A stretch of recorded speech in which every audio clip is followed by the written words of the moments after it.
The Color of Hearts by Cassia Rose. Read for you by the author. Life was simple. As an only child and the first granddaughter after a string of 8 grandsons, she came into the world a month and a half early, a tiny, sassy, red-headed princess. They wrapped her in a fuzzy yellow blanket covered in tiny pink hearts. She had a wonderful family, loving parents, doting grandparents, and a mess of cousins who acted more like siblings. They lived in the country, and all of the extended family lived within spitting distance. The world was small, and she was at the center of it. At 5 years of age, after she begged and begged, her parents enrolled her in ballet classes at the only dance studio in their small town. She dutifully worked through leg extensions and straddle splits and bar routines. She was smaller than all of the other girls, but between her passion and dedication, she excelled. The day she started kindergarten, she chose her own outfit, a red tutu with pink hearts. Every subsequent day, she made a point to wear something with a heart, a shirt, shoes, a hair bow. When her teacher inquired about this habit, her sweet little voice replied, "I just like hearts, that's all. I like to be surrounded by love." Naturally, middle school was tough, but not as tough as it is for some people. Love did indeed surround her. She knew her family loved her beyond measure, and that kind of security goes a long way in staving off the more torturous aspects of growing up. She began to grow into her own person. She appreciated pop culture, but she did not prefer its products. While her peers raved over the latest blockbuster action flicks, she read Nancy Drew, Sherlock Holmes, and Jane Austen. While they blared the newest chart toppers, she played old hymns on the family piano and listened to Glenn Miller and Sinatra on vinyl. She sent handwritten letters to those she loved and preferred simple, home-cooked meals to fine dining or fast food. She joined the Future Farmers of America, which was natural for a farm girl. She quickly developed a taste for blue corduroy and black stockings, but she still loved pink hearts. Her leadership skills also began to emerge. She was organized, level-headed, and she exuded an air that inspired people to accomplish more than they believed they could. Her high school career consisted of good grades, good friends, ballet, and the FFA. Her senior year, her FFA chapter unanimously voted her their president. At officer training camp, she met a boy. Fun, food, and country western dancing filled the last nights of camp. For the festivities, she wore a blue dress with yellow hearts. She enjoyed watching her friends line dance, but begged off dancing herself with, "Ballet is really more my style," mingling around the perimeter of the room instead. As she stood chatting, a boy approached her. She recognized the boy from one of the training sessions the day before. "May I have this dance?" The boy's hand shook as he reached for hers. Both the request and the boy's nervousness surprised her. "Who? Me?" The boy smiled and nodded.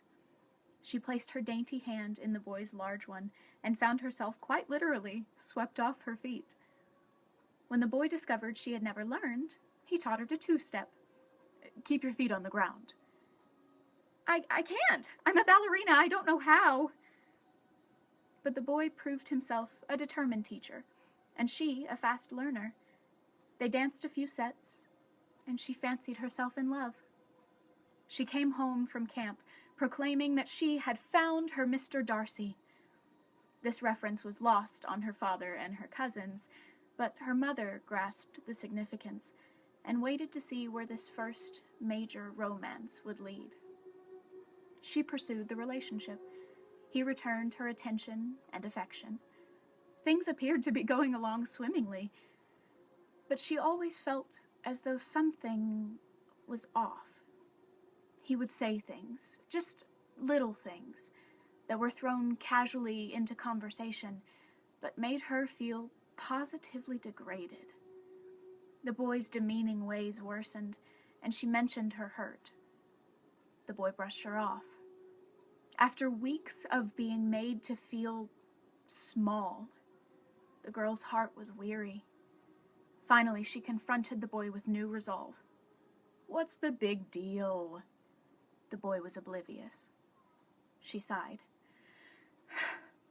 "Just because a boy's hand shakes when he asks you to dance, and he writes you love notes, and he can charm your parents, doesn't mean he's the one for you." "What are you saying?"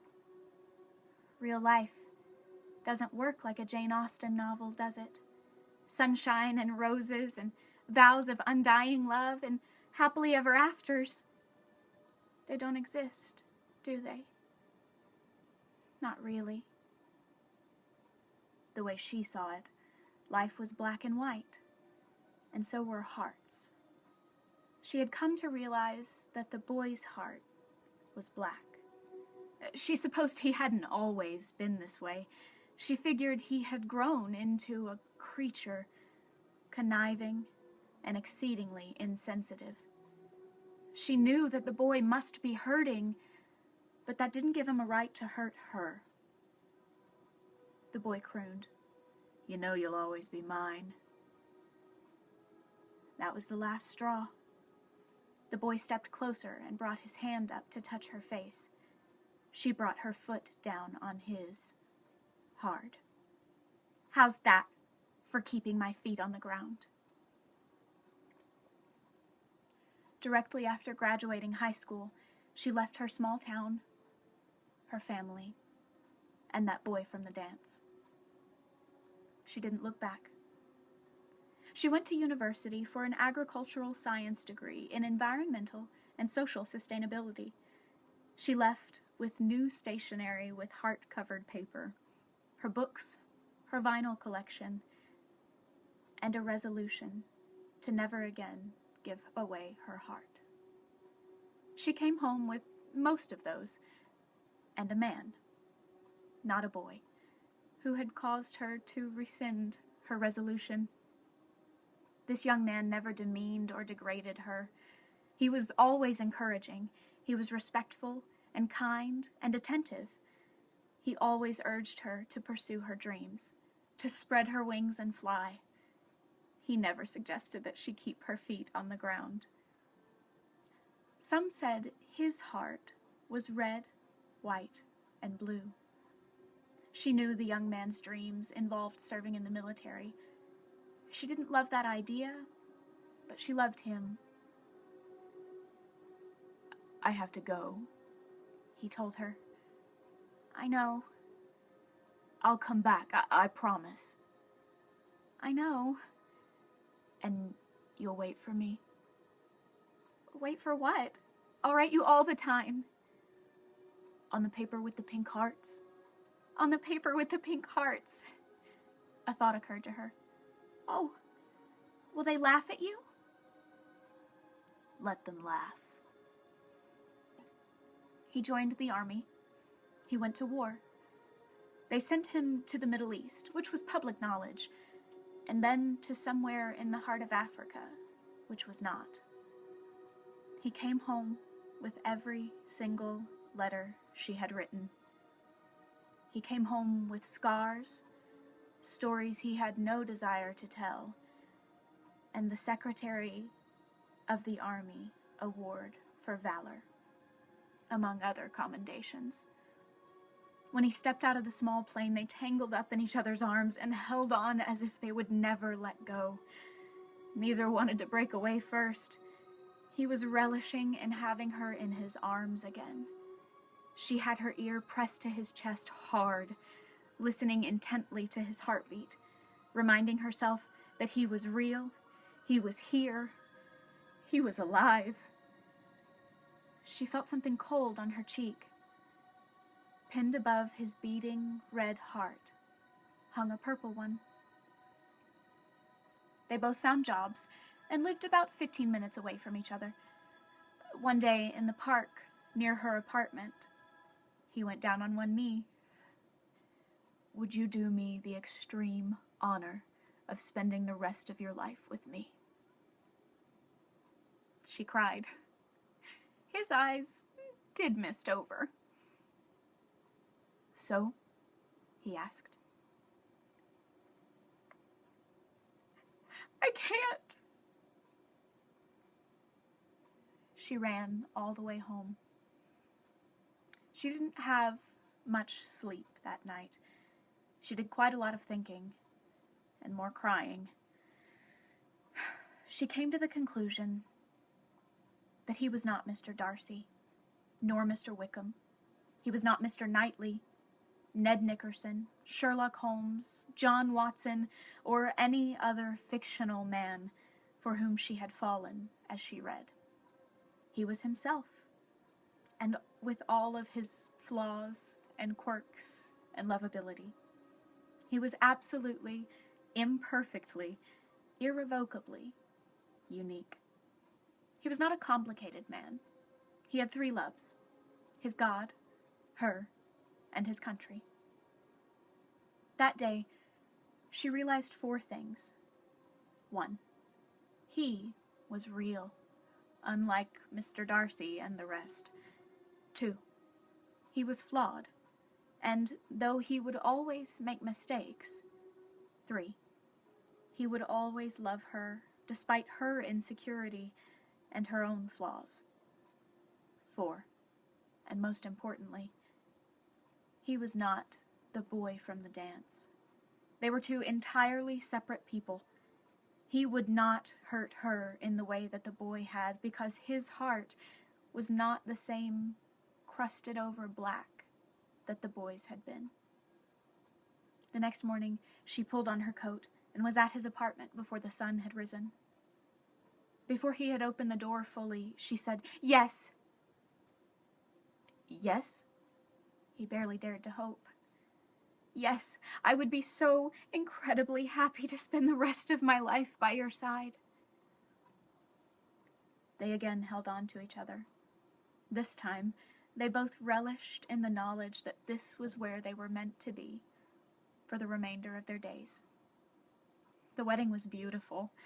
She wore a gorgeous gown embroidered with hundreds of subtle, tiny pink hearts. He chose not to wear his military uniform. He didn't want the glory. He opted for a traditional tuxedo and a bow tie embroidered with their initials intertwined inside of a single pink heart. They settled nicely into married life. A red flag at a routine checkup called for further tests. The doctor delivered the news as gently as he could. "It's a benign tumor. It won't pose any major health threats. It will, however, prevent you from ever having children of your own." She left in shock. At first, her heart was filled with anger.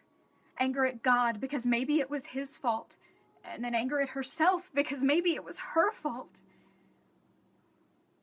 And then she realized that infertility is no one's fault, and the anger subsided.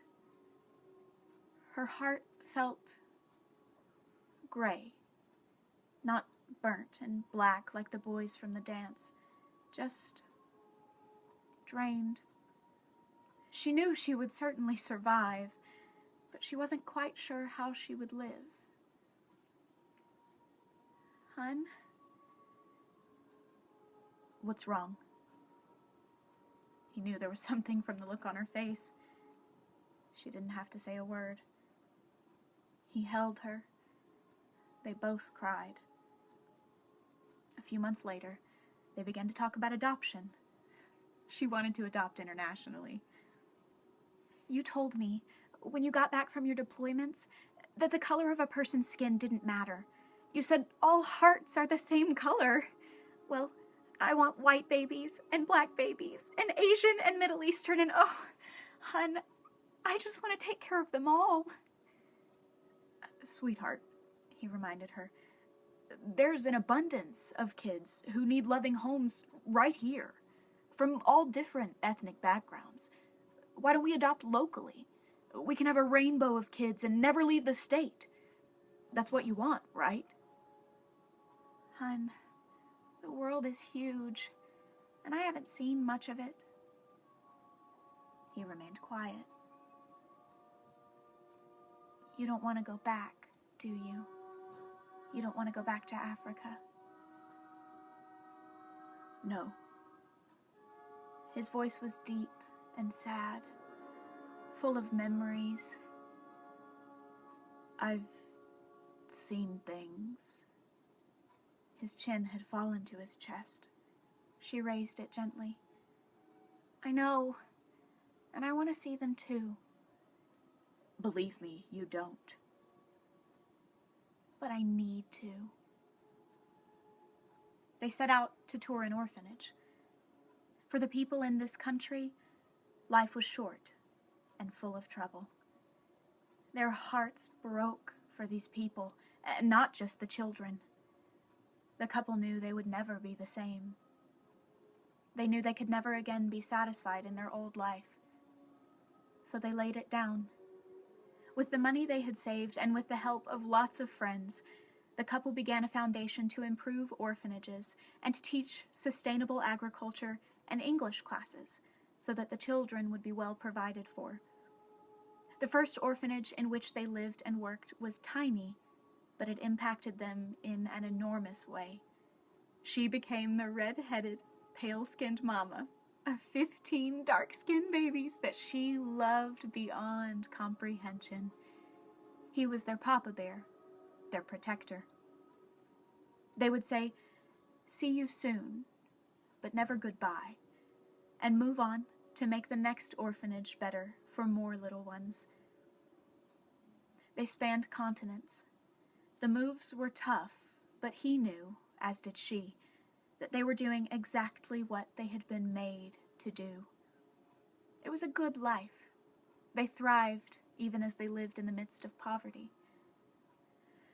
Time passed, and he came under conviction. We have to go into war-torn countries, too. They need help, and few are willing to go. She smiled. Let's go. Going into active war zones. They always knew they might not make it out alive. He had always said he would take a bullet for her. And then came his chance to prove it. Rebels met them on the road as they walked back to the orphanage with the two children. One rebel pulled out a gun and threatened them in French. He planned to defuse the situation. Look, just let them go. You can do whatever you want with me. The gunman laughed an ugly laugh and pointed the gun at the children. She threw herself over her babies, and he threw himself over her. Some claimed it was a miracle. Others said it was pure luck, that he didn't die immediately when the bullet ripped through his middle, and that she wasn't paralyzed when the bullet left his body and lodged in her spine. They lay in a hospital, he apparently dying, she confined, both unable to take care of their babies and both pleading with their maker for more time. They had no desire to live for themselves. They were perfectly ready to die, but many others' lives depended on this couple. Truly relentless love is as great a miracle as anyone could ask. He survived. She was mended. Both made full recoveries. The couple lived the rest of their lives loving people and working to make the world a better place. Some said her heart and his bled red, yellow, black, and white for all the children who had been so precious in their sight. He passed away at a ripe old age, and she followed him a few weeks later. They buried her in a grave next to his, with a shared tombstone. 2 connected hearts, one pink, the other purple, with this inscription: 1 John 3:16. 16. This is how we know what love is. Jesus Christ laid down his life for us.